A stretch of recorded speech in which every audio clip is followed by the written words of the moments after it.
Colorado's most valuable publicly traded company just up and left the state. Palantir, the tech company known for building government surveillance. Palantir Technologies, a company worth $332 billion, tweeted 8 words on February 17, 2026, and changed the map of American capital. It was an 8-word tweet that said, "We have moved our headquarters to Miami, Florida. No press release, no advance warning to the Colorado governor's office or the mayor of Denver, both of whom found out the same way you would have, by scrolling X. The most valuable software company you've probably never used walked away from its Denver headquarters and reappeared at an address that, when you actually visit it, turns out to be a co-working space in Aventura, 17 miles north of downtown Miami." And here's the thing that makes this story strange before we even get to the politics. The trigger everyone points to, California's proposed wealth tax, does not exist.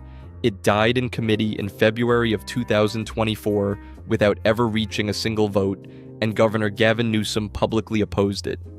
Yet 2 years after that bill was buried, the biggest corporate migration to Florida in modern history is accelerating. D-Wave Quantum and GFL Environmental both relocated in January. Citadel is shrinking its Chicago footprint from 1,300 employees to 2 floors. And Jeff Bezos quietly saved close to $1 billion in Washington state capital gains tax by moving to a man-made island called Indian Creek. So if the wealth tax never passed, what is everyone actually running from? Palantir's move is more interesting than the 8-word tweet suggested, because Palantir didn't leave California in 2026. It left California in 2020 when it moved from Palo Alto to Denver. Peter Thiel, the co-founder and chairman, had already relocated his investment firm Founders Fund to Wynwood in Miami, where he owns a home. So when Palantir filed its 10K on February 17th and listed its principal executive offices at 19,505 Biscayne Boulevard in Aventura, that wasn't a sudden decision. That was the 6-year retreat from California.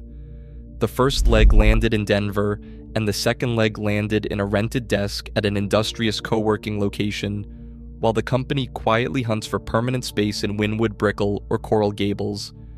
$332 billion in market cap, parked at a shared office until the brokers figure out where the executives actually want to sit. The chronology of the recent wave begins a few weeks earlier.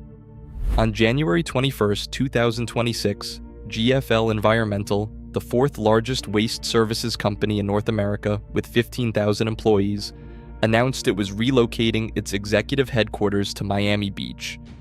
The narrative wraps it into the California Exodus story, but GFL didn't come from California. It came from Vaughan, Ontario, in Canada. The founder, Patrick Dovigi, said the move was about access to U.S. equity indices and expanding presence in the fast-growing southeastern region. Which means even when Florida wins, it isn't always winning the same game. Sometimes it's winning capital, and sometimes it's winning a postal address on an SEC filing. 6 days later, on January 27th, D-Wave Quantum announced it was leaving Palo Alto for Boca Raton, taking 25,000 square feet at the Boca Raton Innovation Campus. And this is one of those details the other channels won't bother to mention. The exact same campus where IBM developed the first personal computer in 1981. The CEO, Dr. Alan Baratz, said Florida represents one of the fastest growing technology ecosystems in the United States, and that the state's pool of skilled tech talent made it the ideal choice. He's the only CEO in this entire migration story who actually said out loud, with his name attached, why he picked Florida. Florida Atlantic University then signed a $20 million agreement to install a D-Wave quantum computer on its Boca Raton campus. The state wasn't just receiving a company, it was buying its way into the technology. So this brings us back to the central question. If California's wealth tax never passed, why is the migration speeding up? The bill was Assembly Bill 259, introduced by Assemblymember Alex Lee of San Jose on January 19, 2023, and sponsored by the California Federation of Teachers. The structure was aggressive, with 1.5% annually on net worth over $1 billion, eventually expanding in 2026 to 1% on net worth over $50 million. The Franchise Tax Board projected it would raise $16 billion by fiscal year 2025 to 2026, affecting roughly 15,000 households. On February 1st, 2024, the bill died without ever reaching a committee vote. Governor Newsom, who in May of 2025 acknowledged a $12 billion state budget deficit, had called previous wealth tax efforts fiscally irresponsible. But here's where the picture starts to come into focus. The wealth tax wasn't the trigger, it was the symptom.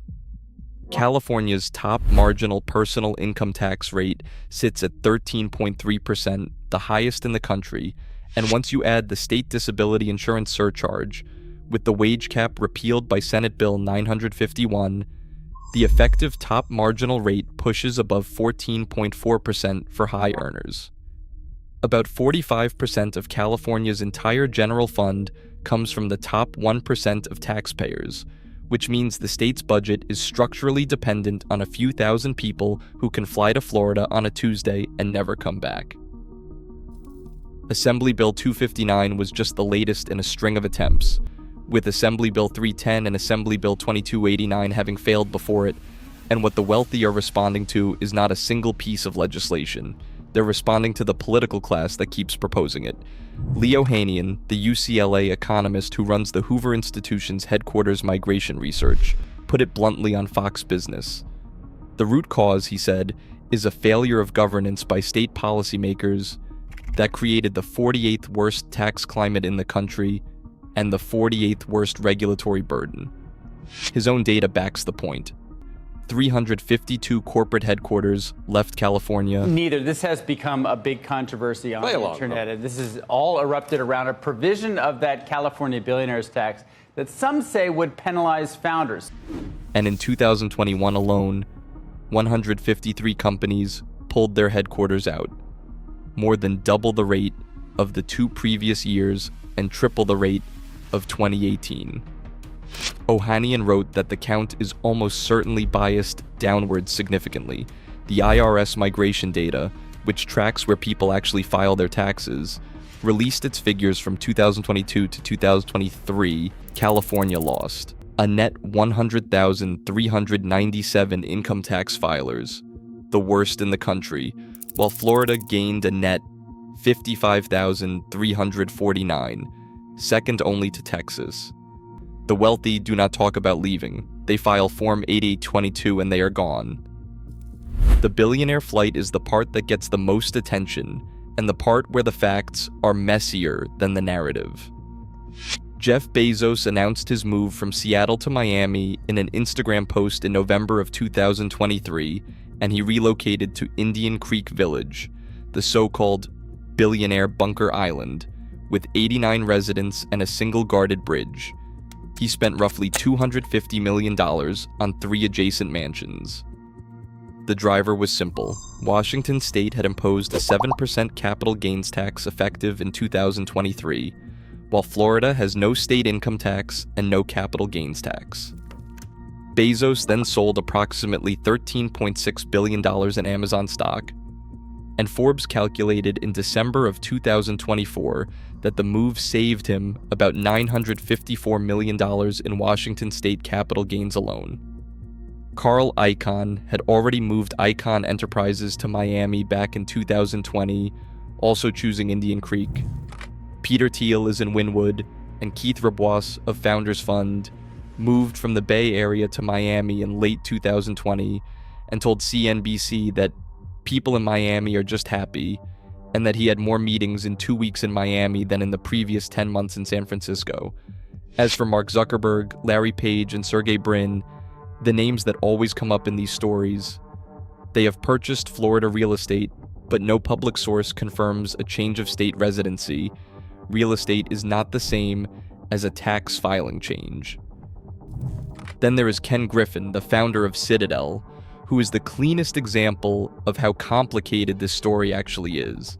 Griffin announced in June of 2022 that Citadel was moving its global headquarters from Chicago to Miami, and he is now building a tower in Brickell.